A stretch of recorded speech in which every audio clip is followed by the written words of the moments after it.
Hello, friends, and welcome to episode number 115 of Nostalgia Talk. That's a big number also. I'm Wow. James, and joining me today is the one and only Chris Phillips. Hi there. Hey, everybody. We both have the same idea. That's right. Now, Nice for to see anybody, nice to see you as well. Now, for anybody who doesn't know, Chris is a voice actor who is best known for his roles as Roger Klotz and Boomer Bledsoe. I think that's how it's pronounced on yeah. on the TV series Doug. He was Cliffhanger, hanging from a cliff on Between the Lions. He has done voice acting for Grand Theft Auto, Alone in the Dark, Max Payne, and, as you could tell by our little introduction, he was the iconic voice of the Nick Jr. mascot Face for a number of years. Go on with you. That was a great one. Well, I had a couple of Nick Jr. VHS tapes. Actually, I think I still do. I think they are still in this house somewhere. Yeah. But I have one or after two myself. after the commercials at the beginning, and now, we all try to skip over that on DVDs. On VHS tapes, there's something really cool about just rewinding it all the way to the commercials at the start. But after the promos and all that, it would start with Face. And the one I remember most specifically was him drinking milk, I think it was. And he's like, "I got a milk mustache." And then he does that trumpet sound effect, looking like an old man. Yeah, it's funny because there are so many. When I talk to different people, everybody's got their favorites. And there are a lot that I've forgotten about. There were so many of them that we did over a long period of time. But it's kind of cool to hear which ones people remember or that stand out to them, And there's so many of them on YouTube. Like there was one that in between show. I mean and that's how The Simpsons started. It was interstitials before and after commercials. The one I remember was I think he was like drinking a soda and the screen kind of filled up with purple liquid, something like that. Was that the Crazy Straw one? Yes. Yeah. He looked like he had glasses. Right. There was one I liked. I think he's watching a tennis match, and he's watching the ball go back and forth and back and forth and back and forth. It was the weird pause in there that was very funny. He probably would be a big fan of playing Pong. Right, yeah. That would have been perfect. Actually, with a little face head instead of the Pong ball. So I had a million ideas. Hey, if Nickelodeon is listening, maybe we could bring back Face and have all of these ideas that we're kind of throwing around. I'm telling you, let's do it. I'd always wanted to figure if you wanted to mix real people in with Face, you could walk by a store and he's in the window, be at a museum and he's in have like paintings. A shadow sitting in a theater. I forget what movie that's from, Mystery Science Theater, I think, where it's like a shadow in the theater. Like if you saw the new Looney Tunes movie, they actually did that as a gag. Really? Oh, that's great. Yeah, I was a fan of Mystery Science Theater. So to kick things off, how did you become interested in acting in general? Well, I've always been interested since I was a kid, I guess. My dad was in television in a way. He worked for, when I was really little, he worked for CBS, and he was working on distribution and all. And he moved to a company called, when he was with CBS, after he left, the Beatles came on. This is telling you how old I am. But when the Beatles came on, he knew a guy there, and he got me a couple of autographed 8x10s of the Beatles. And of course, throughout the years, they got lost. Throughout the early years, as I became more of a collector and all, and I realized, hey, they're gone. I think my mom had thrown them out in a big clean sweep.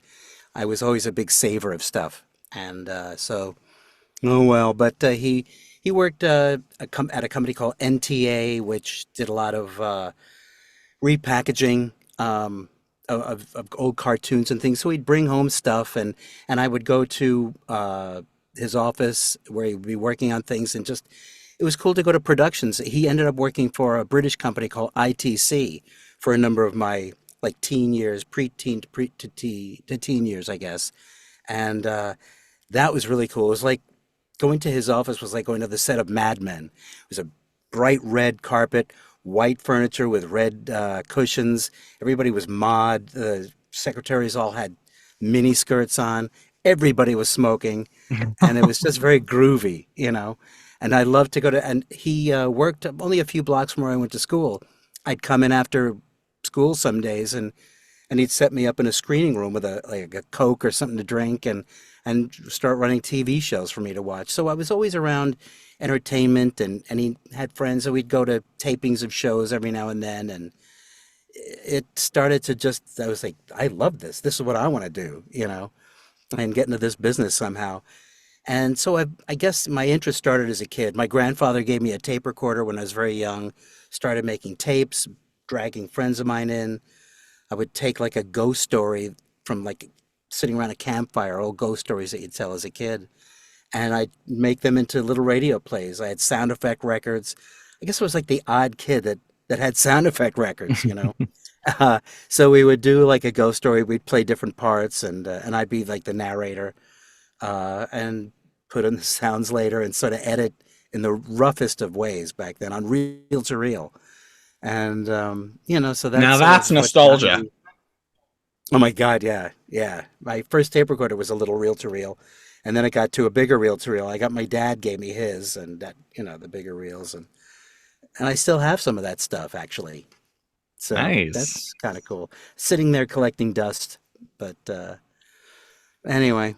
So yeah, and then I ended up going to well, in high school I did plays and things, and in Okay, yeah, I college. was wondering that because I usually because a lot of actors who've come on this show have talked about their experience doing theater before getting into it professionally, Yeah, like with school plays in high school and with college, and yeah. exactly, all that, and loved it all, and uh, and that kind of just brought me into to real life. I started after college. I did a few odd and end regular jobs, everything from working at a pharmacy, laying floors, um, deliveries, and a lot of different things, odd and end stuff. And I'm trying to remember what like one of the first voiceover things I did. There was a movie I had made out of college called Beach House, and I shouldn't really talk about it because it's mortifying.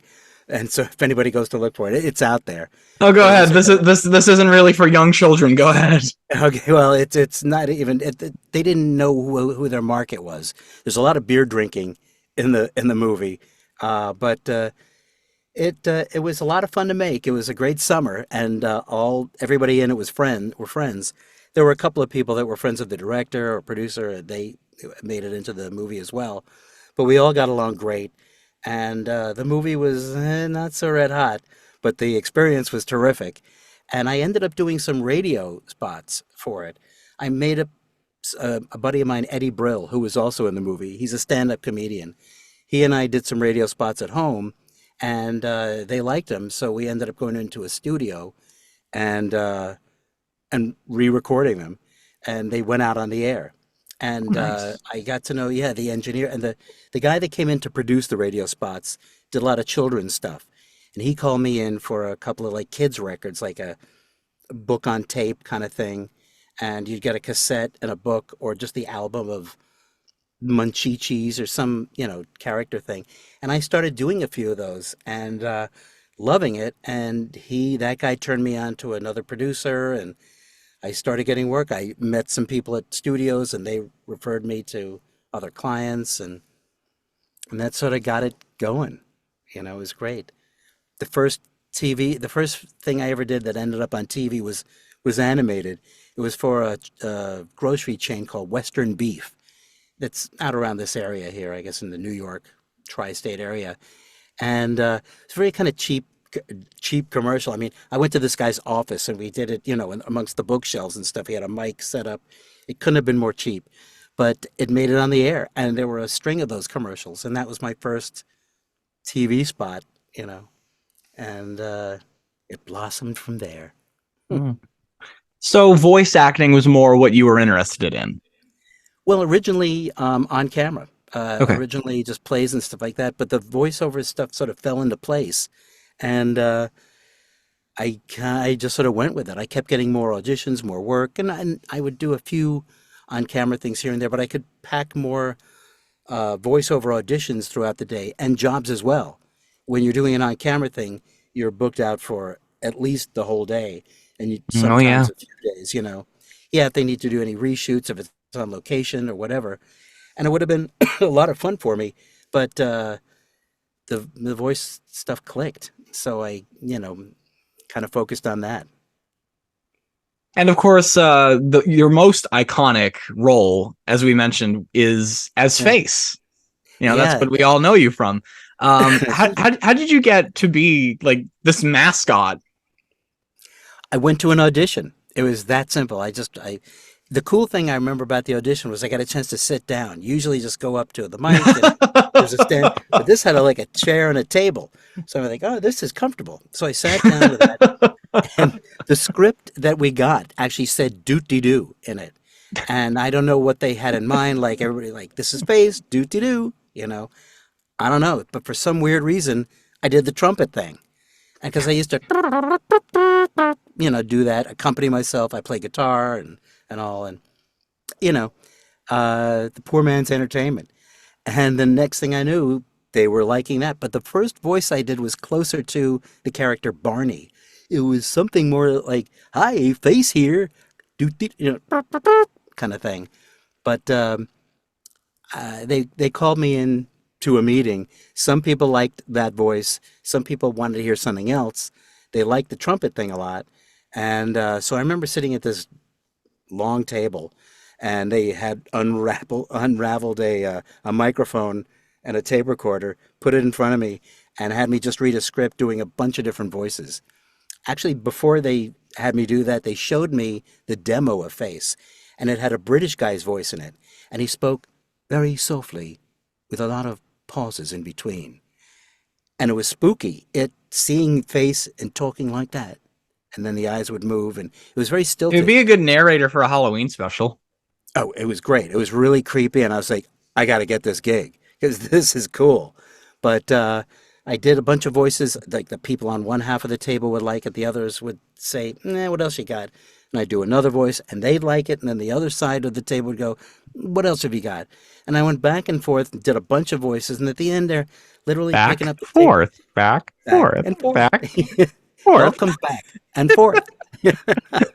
But they wrapped up, they're literally getting up, wrapping up the mic, and I could see this gig going away. And I was thinking, I was like, well, what about this voice? And it literally just came out. And they were like, hey, and they started unraveling the mic again and setting it up. And I did a few takes doing that voice. And they said, that's it.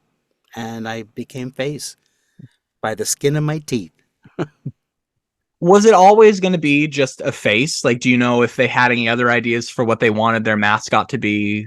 Because I Uh, remember the mascot that Nick Jr. had. So like I said, I remember Face, but I remember the one after Face as well, which was like some kind of rat, some yellow rat. the version of Face, or just Is a a different totally different mascot? character. Yeah, I don't even remember that. I'm gonna That's Google funny. this. Yeah, Let's yeah, see. yeah. Okay, That's weird. Nick Jr. Okay, I'm on it now. Nick Jr. Yellow Rat. Some Hmm. mascot Piper.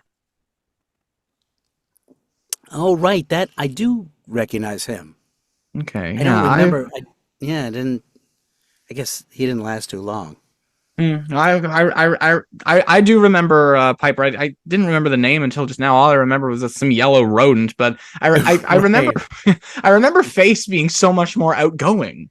Yeah, and for some reason they wanted to change Face up, and it was odd because Like while he was still mascot, or like during the development. while he was still mascot. In fact, it had been years, all the years that I was doing it, and then right around the end, they wanted to make it a little skewer it more to an older crowd, and I remember saying that face isn't really for an older crowd. It's like taking Muppet babies and turning them back into Muppets again.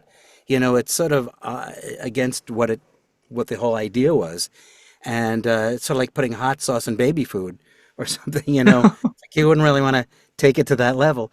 But they wanted to, and they tried this another actor who I actually ended up knowing, and he came in and did a whole new kind of face where they removed him off the full screen, and he became like a ball or something, and that was short lived. It didn't. I remember I did a lot of commercials for like Lucky Charms and Tricks and Cheerios, Honey Nut Cheerios, all that, and I'd work with a lot of kids, and a bunch of the kid actors that I work with knew I was Face, and I remember them coming in and saying like, "Hey, what happened to Face?" when they had gotten this other guy, and it's like they just wanted to try something different, and the kids didn't really like it. was like, I love you kids. But so then that happened, and then years later, which is just a few years ago, they tried a new face. They brought back Face into a dance party, like Face's Dance Party, I think it was I think I called. saw that. Yeah, I saw an episode or two, and it was a whole different animal, you know, uh, and it just didn't seem to cut it either. And I don't know why they messed with the original formula, but who am I to complain? I was Mm. happy to be Face, happy to happy to make enough of a mark that they wanted to bring it back, or they thought about that character, and that people still think about the character, and that's really what it's all about, you know. And you also worked on Doug, which was originally a Nickelodeon show and then a Disney Yeah, show. And my understanding is that you took over both those characters, Roger and Boomer, from Billy West. I did. I Okay. also I read for Doug as well, the character, but I don't know, just didn't quite get it. And the guy that did get it, I thought I did a better job than him, but I know him, so I don't want to say anything bad. I also know Billy, and Billy approved my voices. He was like, "Hey, that's not bad. That sounds pretty good." So I was like, and also he said, "You get the jokes. You're saying the punchlines right or whatever." So because you take over somebody else's character, you don't want to sort of screw it up or bum out the original voice guy, or anything like that. And that was a lot of fun. And because Billy and I we have similar registers and ranges, I guess, in our voice. So I was able to kind of cut that very high, that the whole laugh and everything. And to me, like that voice is like an ultimate cartoon character voice. Yeah, I mean he was Bugs Bunny for a long time. Yeah, exactly. Yeah, Billy's done a lot of stuff, and I haven't seen him. I'm trying to think of the last time I saw him, but uh, but yeah, he lives out in L.A. So I think the last time I spoke to him was in a session. We were both booked, and we were talking to each other through the mic, through a ISDN line or whatever it was back then. But uh, but yeah, that was a lot of fun doing Doug. I hooked up with that company because there was a whole cartoon series that we did. Well, it was one season called Hoyt and Andy's Sports Bender. And unfortunately, it never took off because they couldn't decide if it would be for adults or for kids. And they kind of did a mashup of jokes for kids and adults. And the end result was sort of like, what market is this for? And it didn't end up going anywhere. But we did a whole season of it.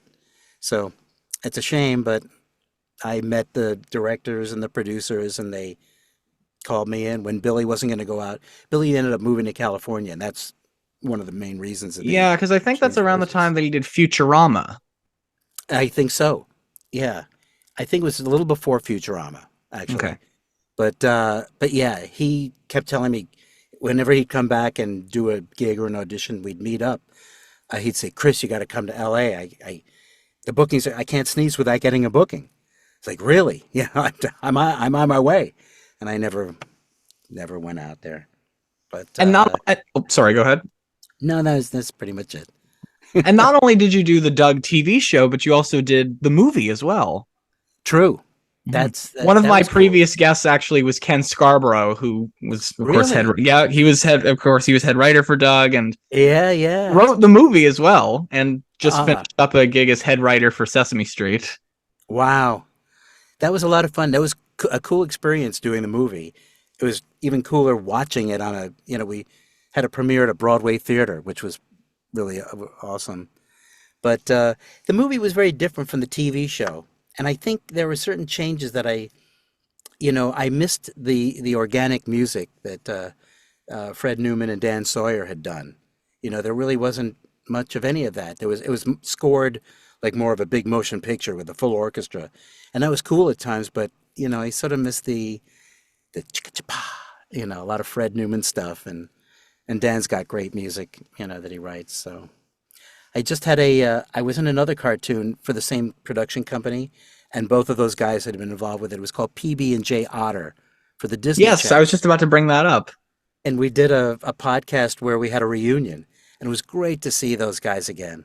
And it's funny, the kids that did the uh, the voices of like Peanut and Jelly. Wait, well, two of the kids were there, and they were grown up, and it was funny to see them growing up. It's like, oh my God, you're adults now. You know, it seemed like just yesterday you were kids, and oh well. But that was great. Good, a good crew. Yeah, I have seen PB&J Otter. I think maybe just a few times. I remember one day I was homesick and I just had the TV on and would Yeah, usually just kind of nod off while watching it. But I do remember really getting into PB&J Otter. It looks great. Like I love the way it's set up. yeah. It's a cute It has. show. Yeah. It was very cute and very colorful. Fun, some fun characters, and as I say, it was the same Jumbo Pictures, the same production company, and you know, it was great to work for those guys. And they, you know, brought me into a few different productions. So I was very happy, very grateful, and loved every minute of it. And all of those shows were of course created by the one and only Jim Jim Jenkins, Jenkins, yeah. who I previously interviewed Pat Giles a while like about two Oh, years really? ago. Love And Pat. Love them, all those oh guys. yeah, now Pat's awesome. Yeah, yeah. And I remember telling him that Uh, as I was researching for the show I did with him, I kind of look back on a lot of these shows: PB&J Otter, mhm. Stanley, JoJo's Right. Circus. Yeah. Um, and one of the things that I kind of realized is that Jim Jenkins was like the Norman Lear of children's animation. Yeah, exactly. He Like really all put of out a the, lot of stuff. and they were all hits. Yeah, incredible. Hmm. Wild. I know that's why I was happy that he brought me in on a few of them. Hmm. Uh, um, what was I just gonna say? Well, I don't know. I ended up doing a voice on one voice, one episode, I think, of JoJo's Circus, and I forget what else if I did something on Stanley, but that was great. Anyway, it was good. Not only have I interviewed Pat and Ken, I've also interviewed Andy Yerkes, who That was name is familiar. he was a writer on Doug. Oh, okay, He that's actually right. said that he later became head writer on Bear in the Big Blue House and a couple other shows. Really? And he said that he actually learned what it takes to be a head writer from Ken Scarborough. He actually is the one who connected me with Ken. And whenever I talk to people who have worked with Jim Jenkins on all of these projects, everybody just has such wonderful things to say about him. What was he like to you? Wonderful, wonderful guy. I We mean, had he's a still lot. alive. He was still alive, Yeah. and very much so. And he, you know, it's a beautiful place, and they travel a lot and all. But he and his wife. But he, we when we did, there was that the one thing, Hoyt and Andy's Sports Bender, that never made it to air. It got a little dirty, and I know he, at this point, in retrospect, he looks back on it, and he's not nuts, but he's very religious, you know, and so he looks back on that show, it's like, it's a little off color, a little, I don't know. Yet we had so many laughs during that, just because some of the gags were like a little juvenile or whatever, and we had these giggle fits, you know, during some of the gags, and so I have a lot of fond memories. It's a shame that he's not so crazy about that cartoon. And I've seen one or two of them since back in the day, and you can see where it was like, "Hey, that's really funny," and like, "That's little kid stuff," or "That's what you know," back and forth. A little schizophrenic uh, kind of writing, but yeah, but he was so great on that, and just great in Doug, and just you know, actually we would laugh on every project we did, and just have a great time. You know, it was just a wonderful atmosphere to be working in. You know, never really felt the pressures or anything of anything. You know. And the other project that I mentioned was one that I watched a lot. I'm the PBS kid. Oh, really? Me So too. I grew up with a lot of those shows that were on PBS, and Between the Lions was a big part of Oh, my childhood. And I actually kind of forgot about it until I started doing Nostalgia Talk. One of my earliest guests actually was Chris Surf. oh, wow, love him. Oh yeah, and kind of realizing that we needed. I kind of was like, we need to talk about Between the Lines. You know, we can't just stick to all the cool, great Sesame Street stuff he's done. We got to talk about Right. his other stuff too, and that includes Between the Lines because that was a show that I grew up with, and so I decided I needed to do. I do my research for these shows. Like I watch Yeah, shows a lot, like most of them. I actually sit down and I watch them. I kind of pay attention to what goes on in them, that's and cool. I remember rewatching Between the Lines, and it starts to look familiar. Like I'm recognizing the theme song, and Yeah. So I'm kind of singing along in my mind, like, man, I haven't heard this in so long, but I recognize it. And then it gets like to that really upbeat kind of gospel sound. Right, And right. I swear to God, I started friggin' crying. Oh, that's wonderful. It was See, that's so great. You know, these shows that I get those kind of feelings too, stumbling upon some of these shows, even old commercials and things. I get that warm nostalgic feeling like, oh my God, I love that ad or the music of that ad. Or, you Mhm. know, as I said, I was like a weird kid that paid attention to odd stuff, like the background music in a commercial, you know. But yeah, those old shows, they really, And the way that they look too. yeah. Like I'm of Well, course thinking about because I'm a big watcher of The Simpsons, like new episodes on Sunday night. That's what I do. And right. you kind of compare the new ones, and I don't mean story wise, I mean animation wise. I Right. kind of compare that to like like maybe the first three seasons of The Simpsons. Like if you look at that first season, especially, like Oh yeah. I remember I think it was Dan Castellaneta who does Homer that had said it was like crudely drawn, Yeah. It's a lot rough. but that's what people loved about it. It was unique. And his voice changed also. It was originally he was doing kind of more of a Walter Brennan kind of a thing. Not Yeah, kind of like, Walter wait a Matthau. minute, you little cheater. You're not going anywhere Yes. until you tell Yeah. me what a Quidgy bow is. And now it's all like, ooh, beer. Yeah, little, you're more of an idiot guy. Yeah. It's so weird. Marge was the idiot at first. Right, but her voice stayed the same. Yeah. And all that. Oh boy, but yeah, it's funny that his voice changed so drastically, Mhm. and that it happened so gradually that while we were all watching it, we kind of didn't really notice it until you'd watch an Yeah. old one and go, "Oh my God, what There's happened?" such different, like personality wise and voice wise. I think the voice Yeah, changed with the personality. The width between the lions. I've interviewed quite a few people from that show, as well as Chris and Chris yourself included. yeah.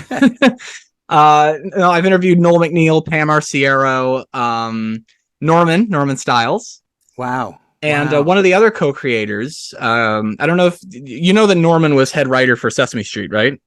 Yes, yeah. Okay, so Norman connected me with the person who was head writer after him, Lou Berger, who Oh also was wow. involved in the very, very early development of Between the Lions. Like he is credited for having created it. Mm. And I asked him because like the creators Chris Surf, Norman Stiles, Lou Berger, Kathy Mullen, and Michael Frith. I was like, you all must have brought a little something to the table because I know from Chris, his dad founding Random House and his Oh mom's my God, I association with grew Doctor. up. His dad taught me how to read, basically, with those Dr. Seuss books and all. Yeah. And of course with his mother's association with that as well. Yeah. And Norman through his relationship with Chris and their writing partnership. And so I asked Lou, what were your contributions? And he said there were two things that killed me laughing in the early. I'm hearing his Brooklyn Mafia accent in my head as I'm Yeah. talking about him. But he says, there were two things that I was just dying laughing over in the early production meetings. One was Sam Spud, potato detective, which I told Lou, I just knew him as the guy with no eyeballs. My attention Right. span was Yeah. very tiny Yeah. back then. But the other thing that Lou said he died laughing over, he's like, I nearly choked on what I was drinking, was you, Cliffhanger. Really? And the thing that he Wow. realized about it is that Cliffhanger could have been saved at any time by the guys in the helicopter. Always. Yeah, exactly. I mean, in every episode, there was an opportunity Yeah. shot, you know, Excuse but me. And they're like, screw you. Like, I think they yeah, wanted him to die. right. Exactly. It They're was a just long looking at him. drop Hey, too. a guy on a cliff, and we're singing about him. Let's just Yeah. make up something about it. Bye bye. Yeah. Yeah, that was great. That I remember when I went to do the very first cliffhanger. I was throwing out different voices, and they wanted it more of that, like kind of Brooklyn-y kind of, hey, you know. I forgot how I threw out that voice, and they went, "Yeah, that's what we something more like that." And I kept thinking, "Really, is that the?" Because I at first was thinking maybe he should be more of a swaggery kind of a cliffhanger, but they went, "No, we like the more the dumber kind of voice, you know," and it Like a worked. deeper sounding Homer Simpson. Kind of, yeah, yeah, exactly. Boneheads unite, you know. And it was great. They that one, it's funny how that kind of stood out. There are so many different segments in Between the Lions, and that was one that people comment to me about a lot, actually. There was one that I did as I did an on-camera thing in there with Michael Oh, Firth. Yeah, it was The Adventures of Moby Duck, and I was the I announcer. remember this. From out of the shelves come the adventures of Moby Duck, and I was Mr. Starboard, Star. I forget what it was, but it was these two characters from was it Peter Pan? I don't know, but he was the captain and I was the first mate, and it was cool to get the two of us doing something. We went out to Long Island, and there was this place called the Big Duck or the Big Giant Duck or something, and it literally is a big duck that you can go into, and there's a store inside, and you can get big duck stuff. You know, it's very odd. Like, why would they make the big duck? When you go inside, they're just selling big duck stuff. But it's a tourist attraction, and we filmed there, and that was Moby Duck, and uh, and that was a lot of fun. And so it's kind of cool that I immortalized on camera wise in those little bits. Yeah, because So that as you were saying, you did theater in school, but eventually found you had a bit of a knack for actually doing voices and like mimicry. yeah, yeah. And it's funny. I don't really think of myself as a mimic or doing impressions. Yet I've actually done a few, and sometimes I don't realize that I can do a voice until I try it and go, "Hey, I kind of got that," or "Boy, was I off the mark."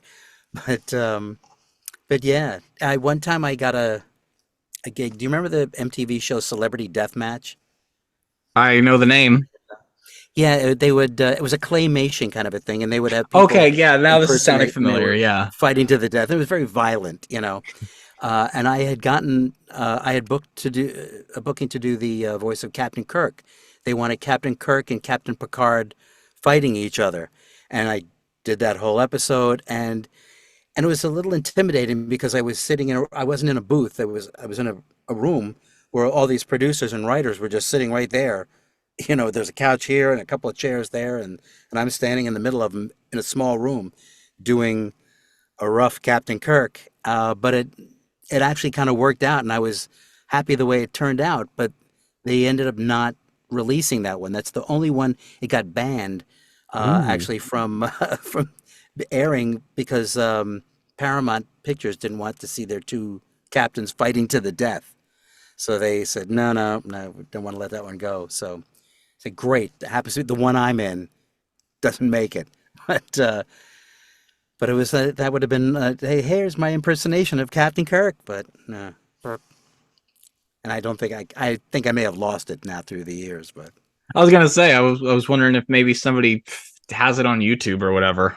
I don't think it ever made it that far. I've looked once or twice throughout the years, but If anybody can find it, send us the link in the comments. Actually, please. send me the link and I'll send it to Chris. Right. Very much appreciated. Yeah. So I'll send you a Cliff, cheesecake. and he sent cheesecake through Facebook Messenger, I wonder. Well, we're going to work on that. We're gonna try that. Yeah. So with Cliffhanger, Mm. this always kind of makes me laugh. First of all, it is a pun. When I was talking to Norman, he's like, "Yeah, if it's a pun, it's Chris." And I was like, "Norman, you created Harvey Knee Slapper for Sesame Street." He's like, "Yes, Yeah. but that's not as funny as Chris Surf." Like he told me that Chris came up with the name Between the Lions because Oh, really? like that's where you walk through when you go into a library. You walk Right. between the two lines, lions and on the, when yeah. you read, you're literally reading lines in a book. So you read Between the between the lines. lines, which also could be a double entendre. Exactly. And, Yeah. but I never thought of the actual term cliffhanger and the character Cliffhanger. I think by Oh, the time I really? was in middle school, we were I don't really remember how I ended up cluing into it. Mm. It's one of those things. I used to watch Rocky and Bullwinkle when I was a kid, and my folks would Hey, watch it. Rookie, watch me pull a rabbit out of the hat. Again? I've interviewed Bullwinkle before. Really? Really? One of the voice doubles for Bullwinkle. His Scott? name's Oh, okay. Keith Scott. Yeah. Oh, he must be the son, the original guy that He did is it. not, actually. He's from Australia. Really? Mhm. That's funny. He did him for a bunch of theme park Hey, attractions, and Rocky. then for that feature film with Robert De Niro. Oh, right, right. Oh, Mhm. wow. That's pretty cool. They Mhm. used to do It's on crazy that that they have the show. same last name. Yeah, it's very weird. Yeah. But Anyway, they used carry to on. do. They did a lot of puns and jokes that my folks would get, and I could tell that it was a joke by the way it was presented, and that my folks were laughing. But then years later, I would get the joke.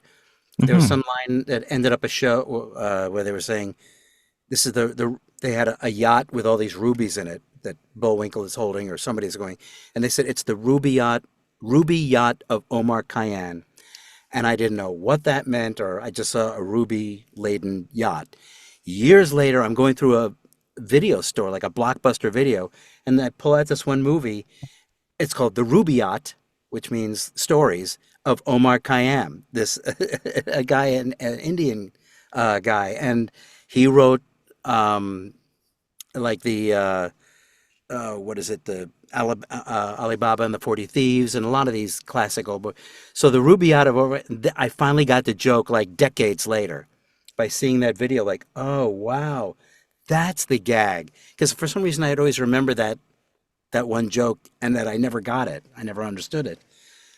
And that was my little key, my little Magna Carta right there in the video store. I But think that was how so cool to me. Oh, sorry. I I was going to say, just, 20, 30 years later, yeah. you know. Well, I think how I discovered the term cliffhanger was I think Mm, it was around the time of Game of Thrones, and my class had watched it. really? I'm not a watcher of Game of Thrones, but like when it comes Yeah, I to mean, I a never suspenseful TV show, what do they do at the end? Cliffhanger. always. Yeah, yeah. And all I'm hearing in my mind is cliffhanger hanging from a Yeah, see, cliff.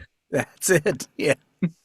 But that's always a great moment when you make that connection, like, oh, that's what Yeah, they. the other one on Between the Lions that got me, like when it came to puns, was and now it's time for Gwen's word. Gwen's word. Right. All Yeah. right. Yeah. Eventually watching Wayne's World on Saturday Night Live, like old clips of Yeah. it, and then at that point, I connected the dots. There was an old Western bit or whatever. It was animated. It was a cartoon on Between the Lions. And my character, I think it was a kind of this kind of sidekick character, and his name was Rustle Up Some Grub. Rustle up some grub. Rustle up some food, some grub, and that must have been another Chris name, but that was pretty funny. Yeah, I kind of came up with one myself. I'm trying to write like my own little animated coming of age type Yeah, series, kind of like yeah, a more darker thing. And cool. I won't go too much into it, but Hmm. I gave the main character kind of like a clue in on the name, like not a parody name, but kind of like something that would make you think, okay, what is that? Like that kind of a thing. Right, right. Yeah. Oh, that's cool. Hmm. Very cool. Like, good luck with that. I can't wait to check it out. Thank Huh. you. So you also have done voices for a lot of people know you best for video game voices, which actually I didn't even know until you and I started talking about this. And to the listeners, Chris and I have been talking about this since like January, February, but our schedules have not been able to Yeah. cross. But finally, we managed to find some time to do this. But I hope you guys know that when I'm planning for these shows, and if you guys follow the Nostalgia Talk social media page, I don't share that information like right away. The way I announce this, actually, Chris, I think you'll love this. Eh, I always kind of make a hint once I start talking to the guests, like if they've done a really famous character, like in your mm, case with Face. So the way that I hinted this one was I said, and some of you listeners can go back to older episodes and see where you can find it, but I said, uh, coming soon, we have a very familiar face. ah. So that was the way Very I cool. kind of hinted it, but I don't know how Right. many people kind of got the reference. When I do announce these shows, it's as soon as we get the date finalized, and I know we had to move this a few times, but the first Sorry. time we get the date finalized is when I announce them. And you guys know where to go to for that. Links in the description, Facebook, Twitter, Blue Sky, but you already know that because I keep saying it at the end of every episode. That's Uh, right. so as I started researching for this, once you and I were talking about it, because I wanted to know, okay, what's the basis of what we need to talk about? I noticed that you've done a lot of video game voices as well. And I mean, talking about violent stuff like Game of Thrones, which is totally unlike what Oh we've been yeah. discussing lately, but you've done a lot of Grand Theft Auto and Lone in the Dark, Max Payne. Right, exactly. In the game Mafia, yeah, there was Max Payne 1 and 2.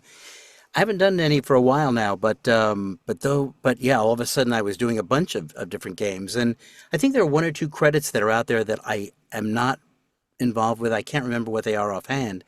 I remember there was a movie. I'm friends with the actor Matt Dillon, and he was in a movie. Wait, Matt Dillon from The Outsiders? Yeah, yeah. Oh my God, I have always wanted to meet Matt Dillon. Wow, Oh, he's a great guy. that is so cool. Yeah, he's very cool.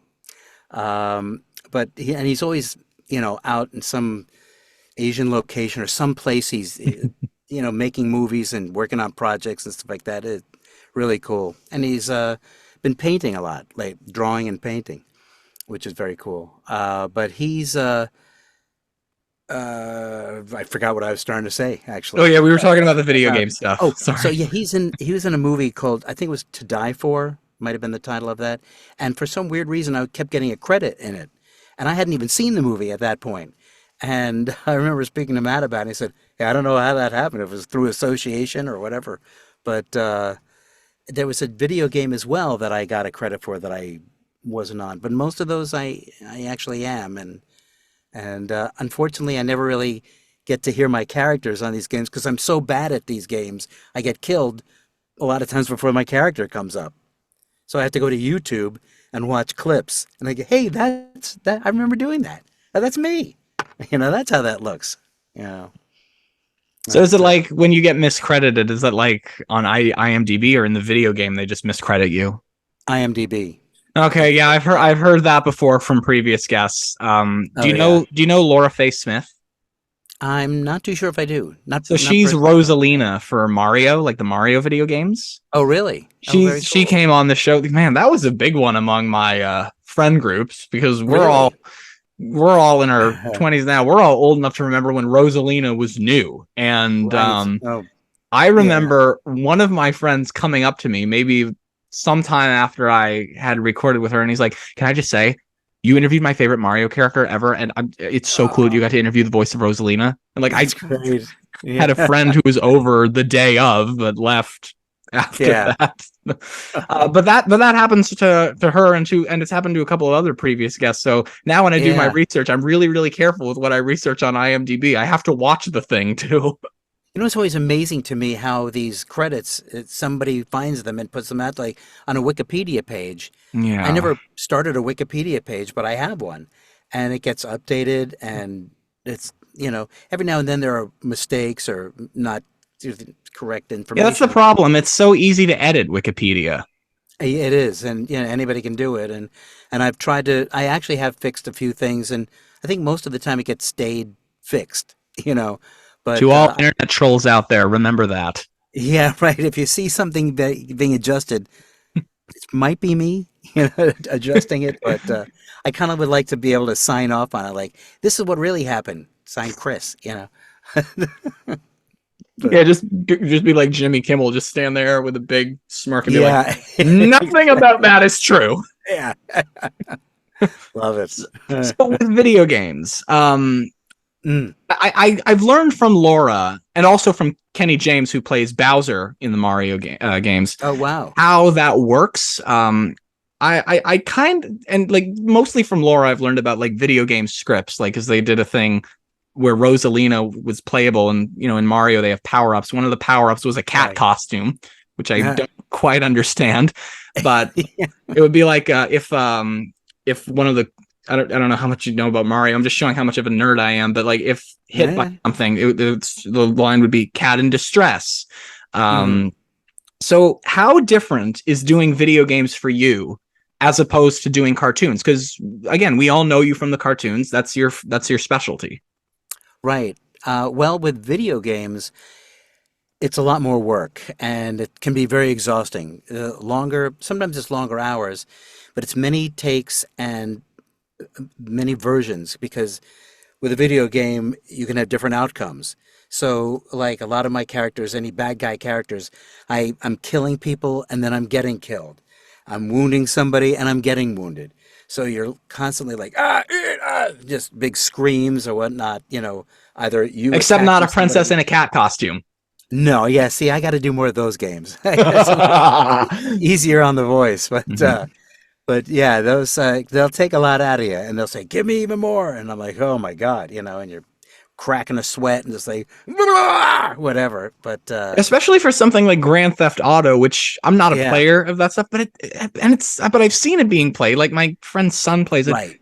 It's so violent. It's violent, and I think I was the one that I was in was three, and that was I think the first one that really had it's the first one that started people started talking about the violence of it, and it was on the news and clips of it, and it was kind of cool to be in the one that was getting any kind of notoriety, but yeah, that was where I It feel was in like the that's where news for being violent. Video games have ratings for a reason. exactly, yeah, and I think it was like that's where I feel like it kind of started, or at least the awareness of the violence in the video game started. But yeah, and then subsequently other ones I was in sort of along the same lines, kill and be killed.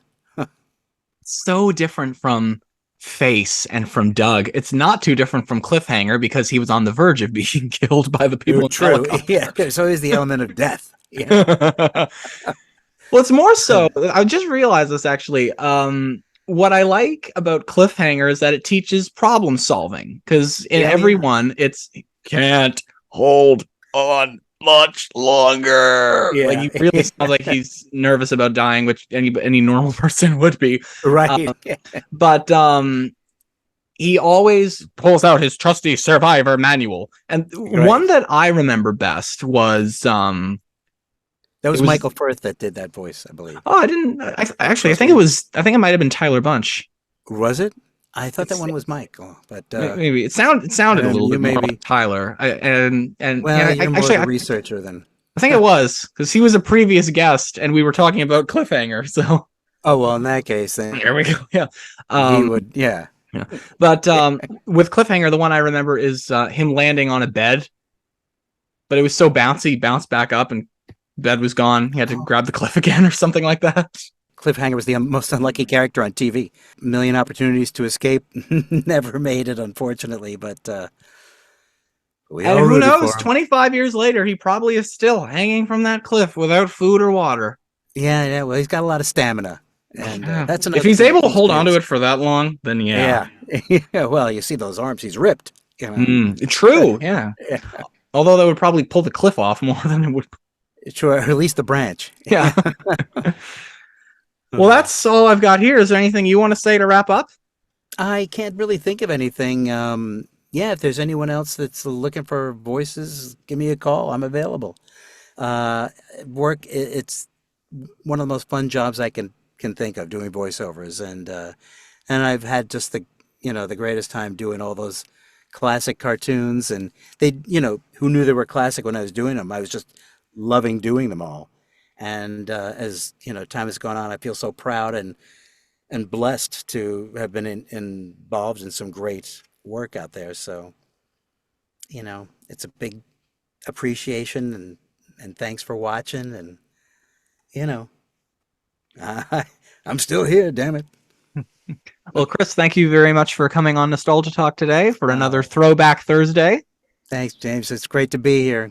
Great to Mm. finally meet you in person, or as close to person as we can be. Yeah, you're in New York, I'm in Canada, so Yeah, missed it by that much.